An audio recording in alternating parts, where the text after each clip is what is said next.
ગાંધીનગર ખાતે 35 દિવસ સુધી ગુજરાતના હજારો ખેલ સહાયક ઉમેદવારોએ આંદોલન કર્યું હતું। ક્રીડા ભારતી દ્વારા તમામ જિલ્લા મથકોએ કલેક્ટરને આવેદનપત્ર આપ્યું હતું। તમામ ખેલ સહાયકોની માગણી એક જ હતી કે ગુજરાતની તમામ શાળાઓની અંદર વ્યાયામ શિક્ષકોની ભરતી થાય।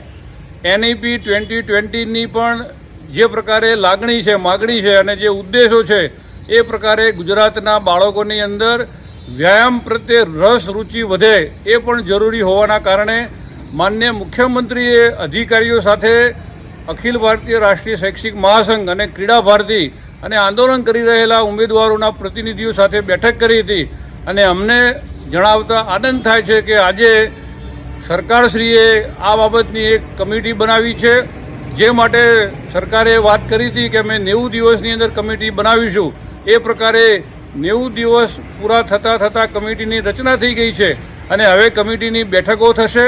ત્યારબાદ વ્યાયામ શિક્ષકોની કાયમી ભરતી કેવી રીતે કરવી એ બાબતે લંબાણપૂર્વક ચર્ચા થશે અને ટૂંક સમયની અંદર ગુજરાતને તમામ શાળાઓને વ્યાયામ શિક્ષકો મળે એ પ્રકારનો સરસ મજાનો માહોલ ઊભો થયો હોય એવું અમને લાગે છે।